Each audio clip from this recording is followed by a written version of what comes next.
Hello and welcome to this week's episode of Mastering Dungeons, your favorite D&D and RPG news and design podcast. Teos is back from a calming, relaxing little mini vacation. I am here, and let's do this. How's it going, Teos? I like how you made that a big accomplishment. Still here. Mm-hmm. Still crazy after all these years. Yeah, Indeed. Let's do this. I'm having fun. Oh, guess what I got in the mail? Let me lift it. Oh, it's so big. Ooh. It's so big. It's the original, the making of, I'm holding up the making of original Dungeons and Dragons 1970, 1977. And it is enormous. It's like all three core books put together, basically. Well, the old ones, the ones that aren't super huge. That's right. And it is, if you like history, it's great. Mm-hmm. If you wanted a copy of original Dungeons and Dragons, then this could be the cheaper version because they cost so much to get those old, white boxes. But really, like the last half of the book, and you can't kind of super see they're only in one direction. The colors. So if you look at the yellow and green this way, these last two, that's kind of reprinted stuff. One of them is the reprint of everything, and then there's a few like extra like handouts and stuff. But so you're kind of paying for half a book plus a reprint. But if you love history, it's super fascinating, super cool. I highly recommend it. That's my mini review. If you're like, I just want a copy of it, this may actually still be the cheaper option, though it's not super useful at the table because it's an enormous freaking book. It does open pretty well, so it's not the end of it, and it does have 4 little cloth bookmarks, which is nice for that kind of. So it's beautiful, it's lovely, it's a wonderful coffee table book. You can kill enemies with it. It's that heavy, and great if you love the history stuff. If you don't need a copy of ODnD and you don't super love the history, don't. But I'm very happy to have it. Awesome. Well, I am not getting it because despite loving history, I don't love history of things like games that I work on. So, and I have a copy of ODnD, so I think I will. How are you and I friends? Take a pass. I know. It's sad. It's a sad thing. Yeah. Well, we're friends, Teos, because we are brought together by a love of games, of Dungeons and Dragons. And we share that with people who sometimes like to share with us their thoughts and their questions. And we call that our listener corner, and we are going to go to that corner right now, and starting with a question from Helix Harpel via YouTube. Helix Harpel asks, what is your definition of modularity? I'd like to hear some examples because we had talked about in the past people wanting 5th edition to be very modular, and sometimes we get lost in translation of what that means. So Teos, why don't you tell us what you think that means? Yeah, and like you said, a big of this question kind of comes from, or it entered parlance a lot around the design of 5th edition. When it was being play tested and designed, there would be these blogs that would sort of promise us modularity. And it was really cool because one of the big goals of 5e was to please lots of different types of players, right?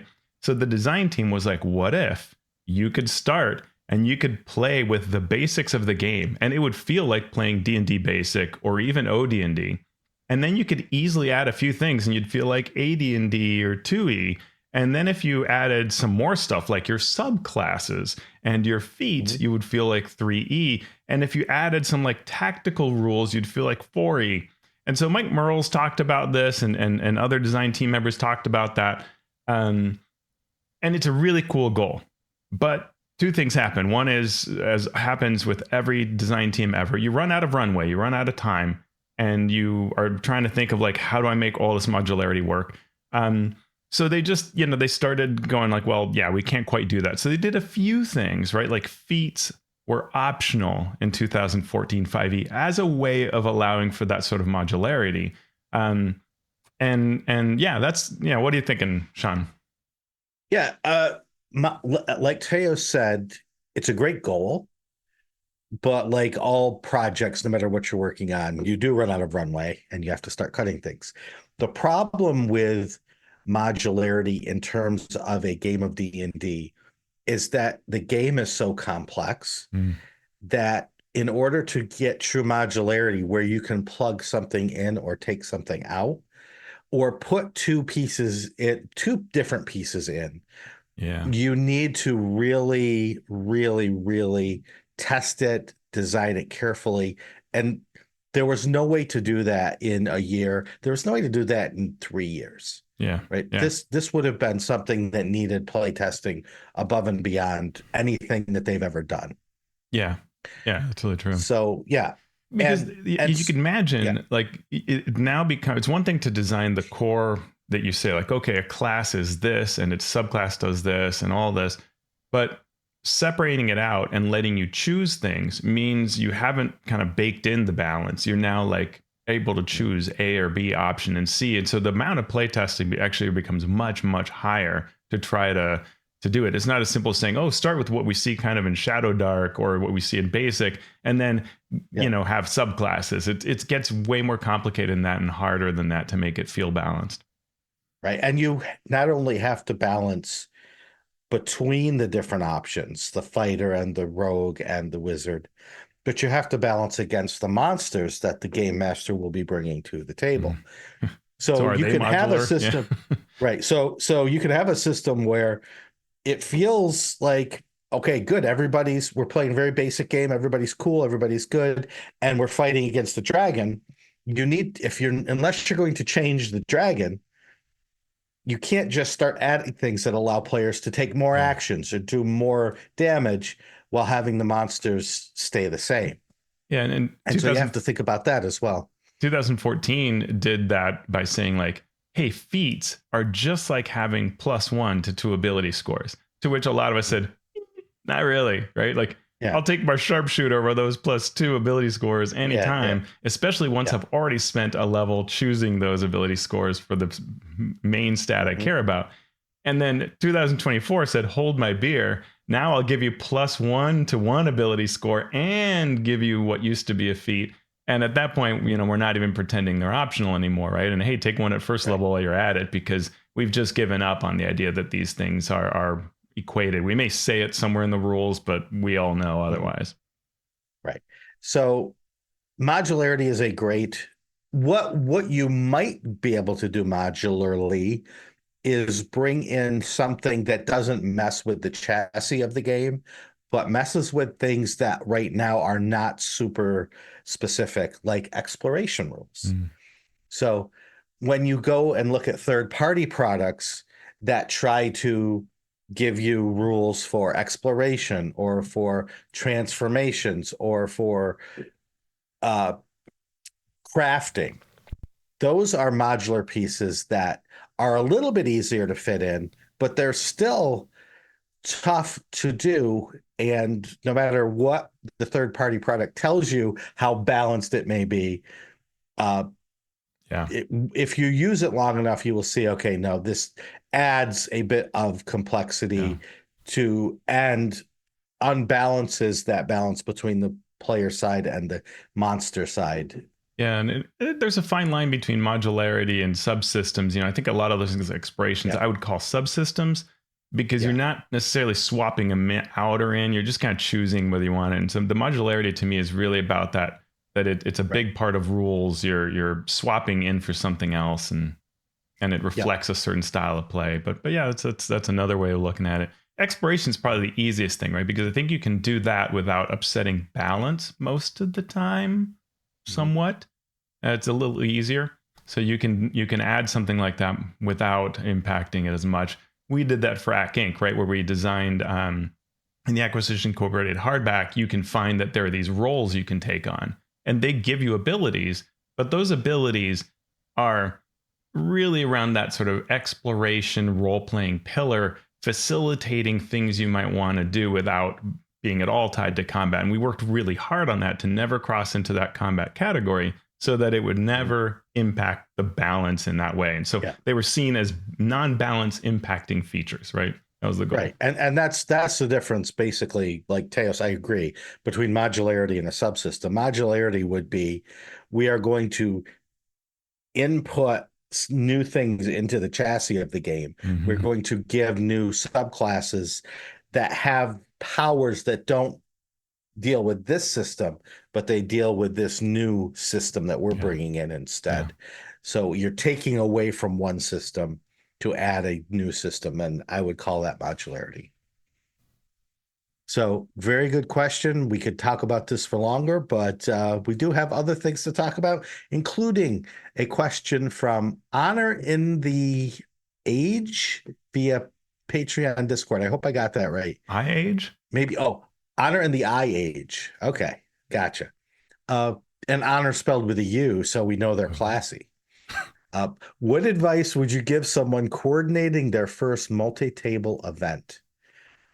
More details. I and a small team are coordinating an event that will run Descent into the Lost Caverns of Socath for 5 to 10 tables. The main aim of the event is to facilitate connection between groups in our friendly local gaming community. Some key questions I have. Should we have a dedicated GM of GMs who doesn't have their own table? If we have a GM, should we add some inter-table activity? To facilitate inter-table connections, we're thinking of having a meal break at the 2-hour mark and encourage people to mix and tell stories about their journey. Good idea or bad idea? Any specific advice about the module from anyone who has run Descent?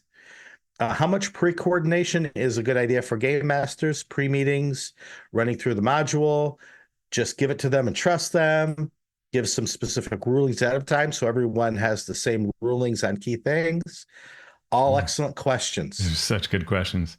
You know, I love this because a lot of times folks will actually do this sort of stuff and they don't start with these questions. This is, you know, hats off to you for starting with this list of questions. You're asking exactly the right questions.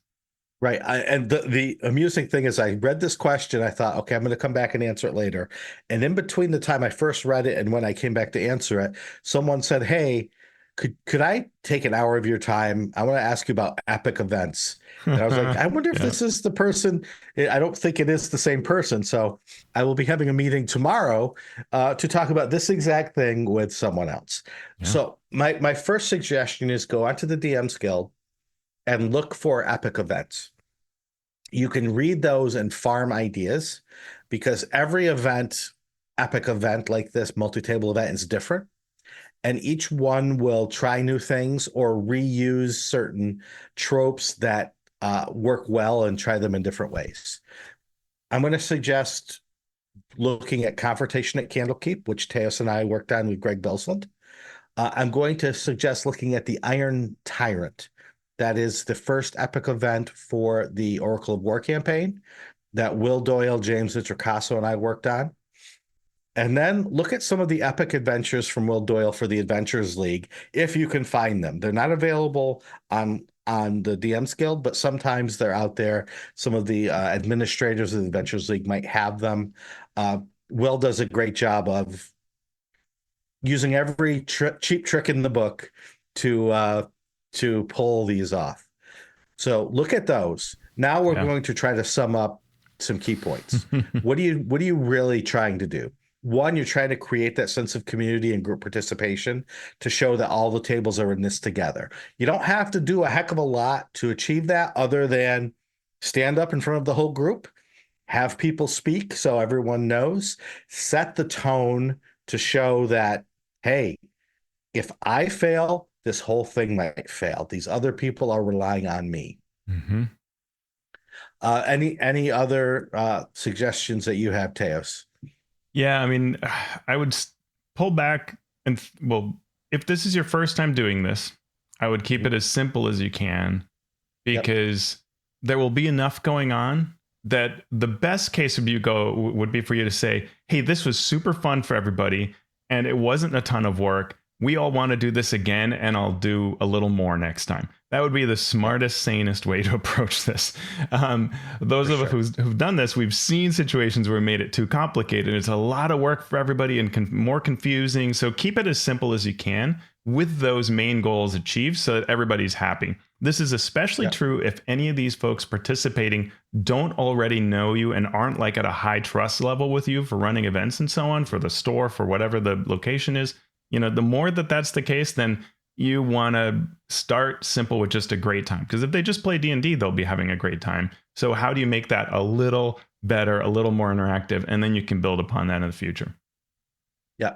My second point included keep it simple, which is create at least one mechanic where there's interaction between the tables. It could be as simple as if when one table finishes an encounter, another table gets some sort of boon. Or if a table fails to do something, then something happens at this other table that's bad for that other table. And it doesn't have to be. Yeah. Go ahead. It doesn't have to be huge. It doesn't have to be, but have it there and make it known when it happens. And that reinforces that sense of community. I have not looked at or run Sojkant, so I cannot comment on that specifically. And I haven't read the new version, but thinking of the original, which it should be pretty similar to Sojkant has a sort of everybody get into the middle section. So two things that are possible. You can only get in if everybody finds that, the things, the MacGuffins, and clues are scattered around that different tables will find, right? So table A finds the clue that table C needs. And if there's a way for them to communicate and share those things, maybe during that lunch break you're talking about, dinner break, then that could be a big thing, right? Like I found the clue you need. So you could kind of gatekeep things that way so that you must have the information from other tables. Or it could be everybody must pull the levers at the same time, having it accomplish their objective, right? And maybe if fewer people, like maybe if you pull the lever but you didn't accomplish your objective, there's some penalty. So because you don't want to have everybody sitting around waiting for a table to finish, right? But it could be like, okay, we have 7 levers to pull, 7 tables. And when we all pull the levers to go to the middle, it matters how many people succeeded at their goal. That could be a simple way to do it. For sure. And, so and that's really clear, things, right? Because all the other tables know, like, oh man, how many of us succeeded, right? It creates that excitement, and that's what you want. Yeah. Create a method where success or failure at one table affects the other tables. And that's a mechanism of interaction between tables, but it needs to be very specifically success and failure based. Yeah, it gives really, that impetus to, it drives it. It drives the tension. It drives the fun and the drama. And something that's really fun, but it gets into the more complicated, so I don't know that you want to do it this time, but it's worth considering as options, is when you have situations of something that you very obviously one table causes or one table prevents, right? So, for example, the necromancer is doing a ritual that table A can stop. Until table A stops it, tables C and D have undead skeletons showing up every round at their table, right? Depending on the level of play, you're not murdering players, but you're adding to that tension. Right. Then everybody it's fun to announce, like, the necromancer is down. All the undead that have been summoned crumble to dust. And you're back to your normal level of play, right? And maybe everybody, in fact, gets a boon because of it or something like that, right? Then that's real tangible. Or, hey, there is, the shrine has been restored by table D. Everybody gets, inspiration because of the shrine being restored, right? Things like that. That's real tangible. The benefit or success or failure of somebody, you feel that at the other tables. It's very exciting. And this last one is less important to running a successful epic event, but it's sort of fun. And it does add to the drama and the fun. Is a scoring system, even if it's rudimentary, that allows for a range of different outcomes. So maybe it's as simple as for each encounter that is successfully completed by a table, they get 1 point. And at the end of the thing, you add up all the points from all the tables. If they got between 0 and 10, the keep has fallen and everyone must flee. If they get from 11 to 16, the keep fell, but the dragon that the necromancer brought back to life is dead. So therefore, it'll be easier to retake later. 18 to 24, that sort of thing.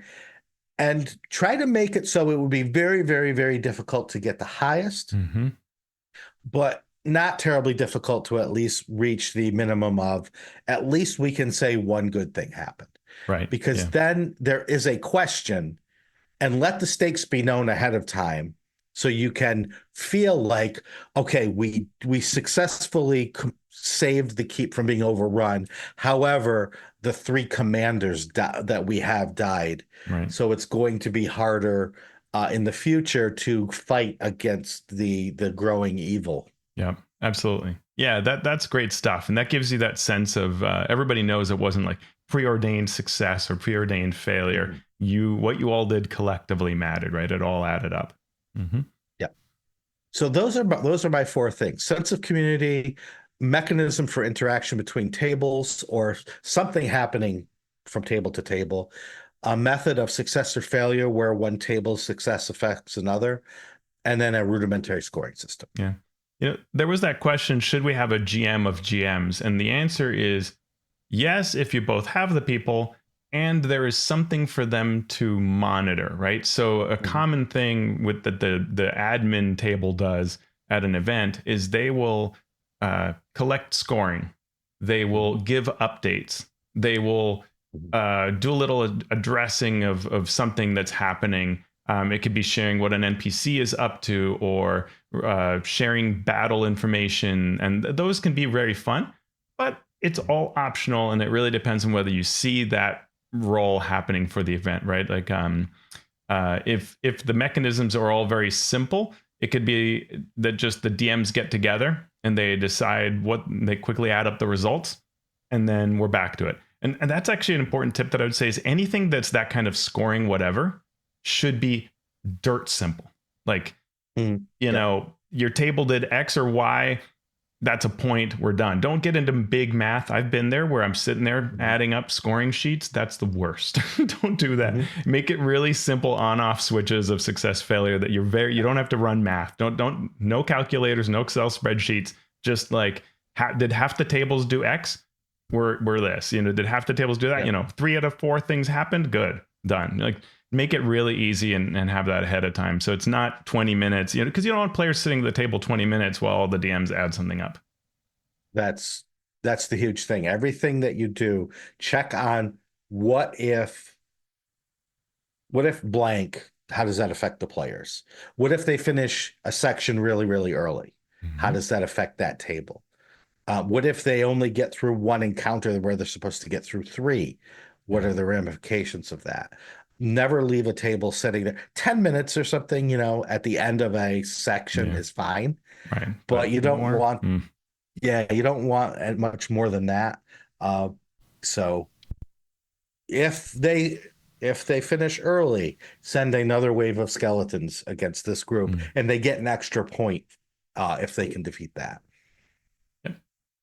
So, yeah, I mean, we could talk about this again for a long time. We could have Will Doyle and Greg Marks and a whole bunch of folks who have run hundreds of these and written dozens of these to give their thoughts. But that's sort of a quick and dirty version of it. Yeah, and start small, and then tell us how it went.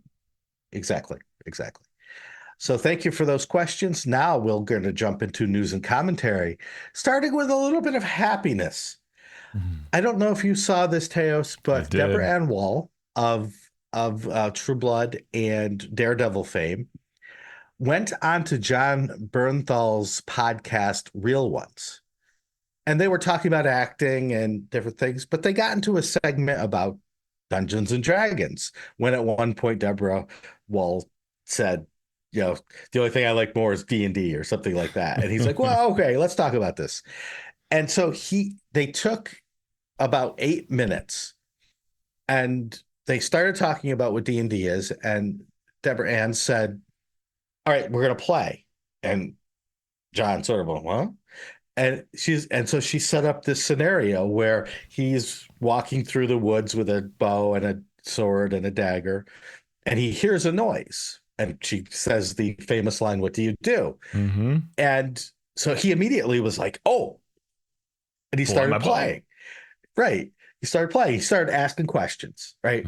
Where did this sound come from? And an owlbear comes out of the woods. And so, do I know what an owlbear is? And can I talk to it? And all those questions. And without dice, Deborah Ann was saying, all right, so here you would roll a animal handling check. And then they started talking about how do you create a character and why are certain things on your sheet. And she did a really great job of sort of with someone who had no idea what D&D was, showing them in a matter of minutes sort of the flow of the game. And I don't know, Teos, I've had to do this before. Yeah, I've done this too. Yeah. Pretty much the exact same thing. I tend to use more modern things like Super Spy or Superhero. Like you're sitting here eating lunch with me in this restaurant, but you're actually a super spy. And through the door come ninjas. All right. So what do you do?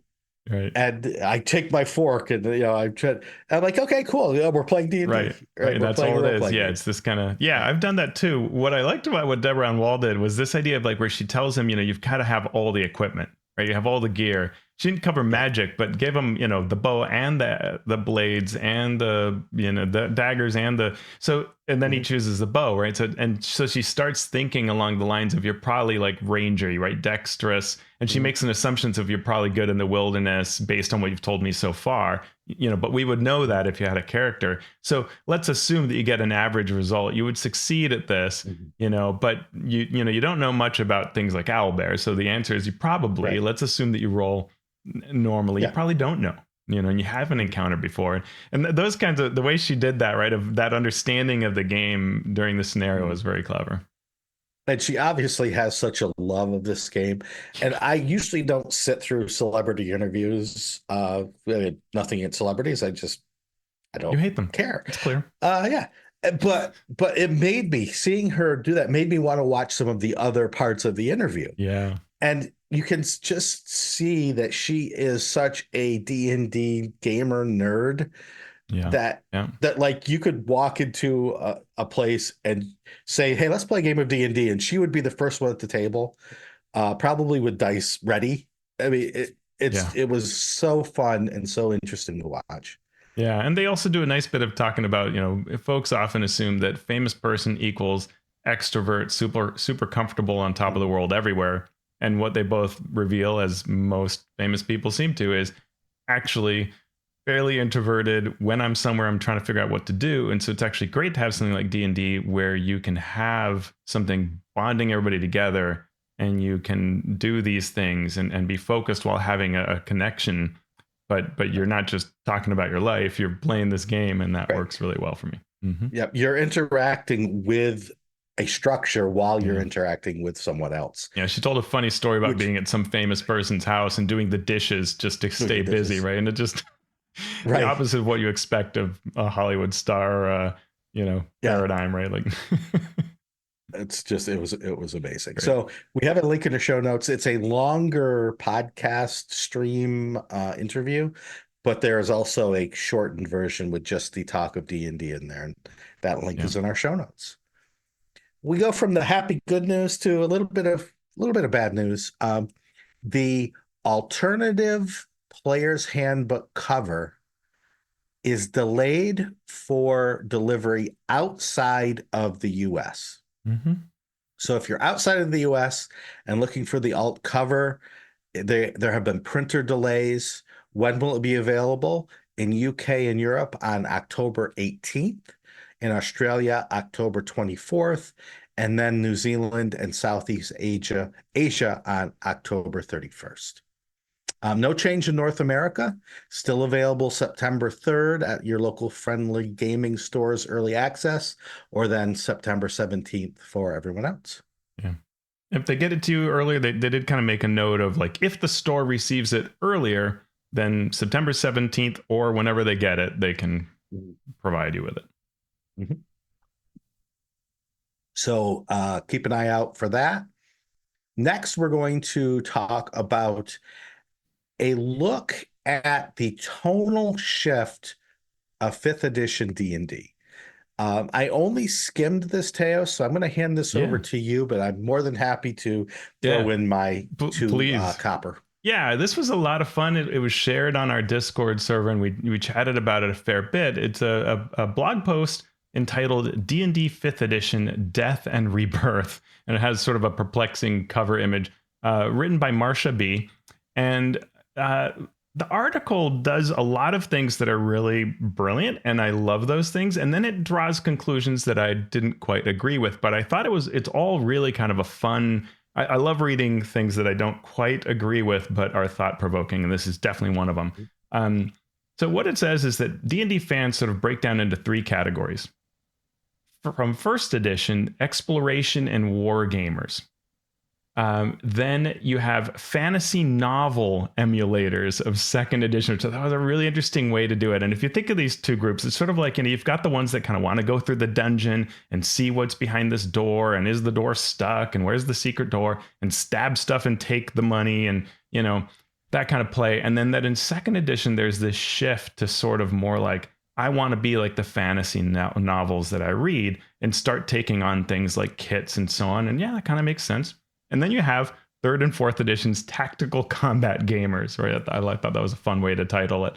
And Marcia argues that 4E alienates the first 2 groups in particular, the first and second edition, while 5E unites them. I get that. That's fine to say that. But 4E also pleased many of those people, and it brought in tons of new players, which was an important part of that consideration, because it's not just about those older players, as we've seen with the statistics around 5th edition. I don't have any argument that 5e united everybody, right? I think that was one of the brilliant parts of 5e's design, is it had really broad appeal to anyone who'd played before and to new players.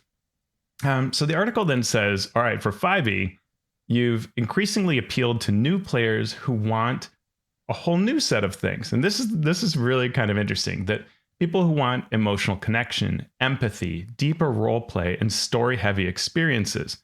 There's a sort of snide way that the author goes through saying all these things that I don't super love, but that's kind of what we're getting at. And I thought, yeah, maybe. Okay, I can see that argument.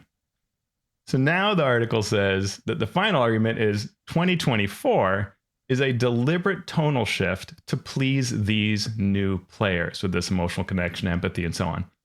And talks about the shift that 2E didn't substantially change the rules either, but shifted the gaming culture from this Gygaxian sword and sorcery to Dragonlance styled romantic fantasy and roleplay, kind of subduing the golden treasure as the main goal. And so 2024 is a similar shift of culture to change the relationship between player characters and gameplay. And I thought to myself, wow, that's a really cool theory. And I like a lot of what's being said here, but I don't agree that this is actually what's happened. So when I look at this, book, which, I'm fortunate to have a copy of, I for sure agree that the art has all kinds of tonal shifts, right? The art, yeah, that is a real thing. But if I look at the rules, the mechanics, the codification of things, the use of the glossary, I don't see here that this is about emotional connection, empathy, deeper role play, story-heavy experiences any more than 2014 was, and maybe less. I would argue this version is a little more like the 4th edition tactical gameplay. So, and when I think about the art, my guess, if I'm fully honest, this is just a random guess, but it's that somebody on the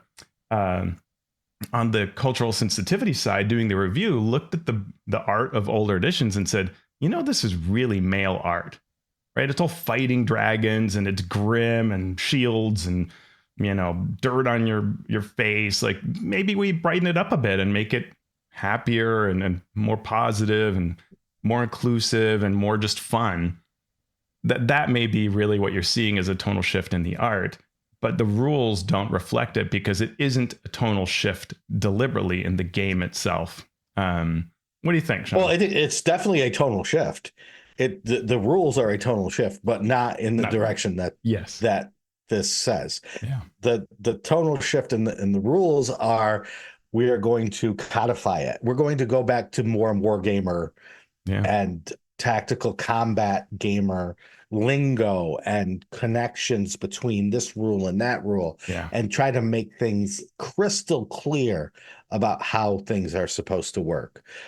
So yeah, I can also see, go ahead. I can see how I have no idea who Marcia B is. Yeah, me neither. looking at just this outline, I can't imagine that Marcia B played Dungeons and Dragons in 1980, because Dungeons and Dragons from the beginning was a fantasy novel emulator. It was an emulator of Lord of the Rings. It was an emulator of, right. I don't know how 4E alienated the first two, because 3rd edition was just as tactical as 4th edition. So if they were going to be alienated because it became this tactical combat game, they would have been alienated by 3rd edition. Right. 4th edition alienated 3rd edition players. It's true.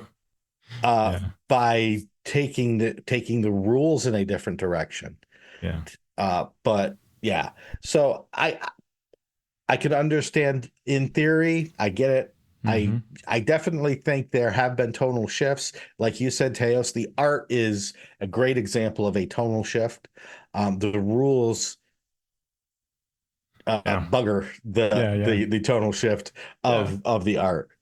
Yeah, I think this is also another example of something I see a lot, where folks credit Wizards of the Coast for this like 3D, if not 4D chess type of foresight, right? Like, people want this kind of game, so we're doing all these things. Yeah, it doesn't usually, it almost never adds up. Any of those, like what Wizards of the Coast was planning long ago is to change our lives in the following way. It's almost always not actually the case if you hear anything behind the scenes, or even just look at the material itself. And so I think this kind of 3D chess, I don't see any evidence of that, of this deliberate plan, because then you wouldn't do things like take out exploration components of the rules and minimize those kinds of aspects of the play. You wouldn't codify talking to monsters into a particular type of action, right? Or investigating a room. You would make that more open, and you wouldn't change backgrounds. Force everyone to take a feat. Right. You would make feats a huge part of the game. Yeah. Yeah. But it's still, I think it's neat, and it's kind of fun to look at the characterization of the different groups. But it is important to acknowledge that, it doesn't quite break. It's not that clean, right? It's a lot of times these things have a truth to them, which is what resonates with, like, oh yeah, that is sort of what 1st edition players might like. But then we have to also remember, like, well, no, at my tables, I had all kinds of players, right? And so it's not as simple. It's never that simple. Right. And the funny thing is, what did change the tone of what the players expected was actual play, right? Was Critical Role and other places in media that showed D&D.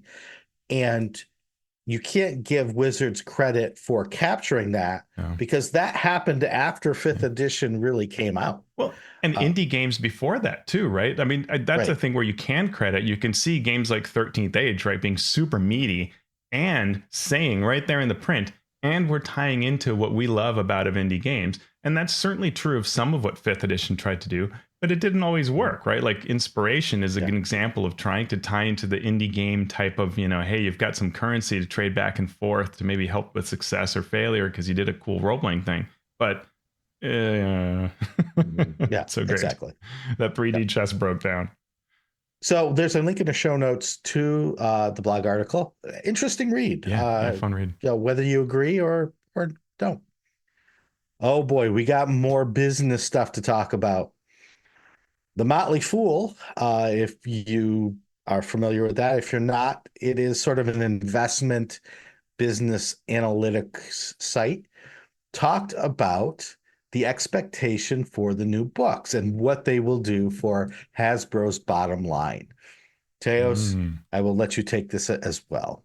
Yeah, this is fun. The author, Rich Smith, says they first attended Gen Con in 2014, and they point out how D&D quickly sold out the 3,000 copies at Gen Con this year for just shy of 150K added revenue. So he's like, put that in the books.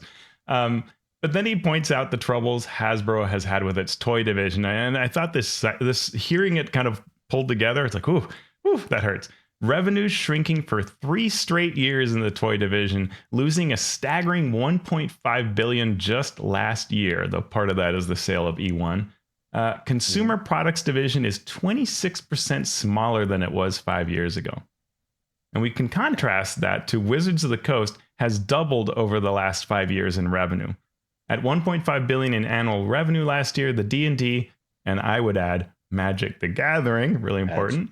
The D&D division, they say, made up nearly $1 out of every $3 that Hasbro took in. Again, important to add that Magic the Gathering part in there, or, Baldur's Gate 3 or Monopoly Go. That, let's not forget that. But, that this area that D&D is a part of, Wizards itself, $1 out of every $3, right?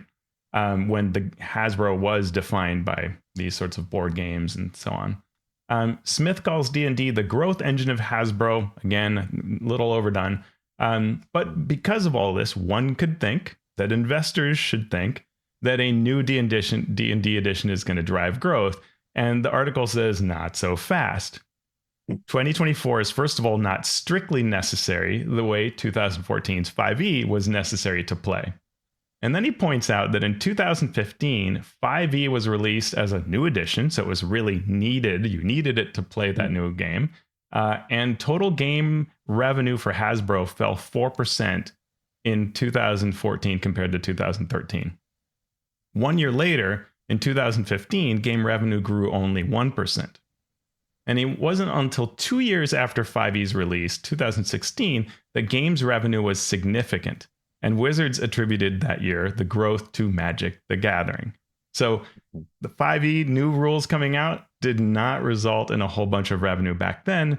Why should they now is his basic concept, right? And I think we see that in the behavior of Hasbro itself around all of these investor calls. They are not pointing out D&D as a main item that they expect growth from.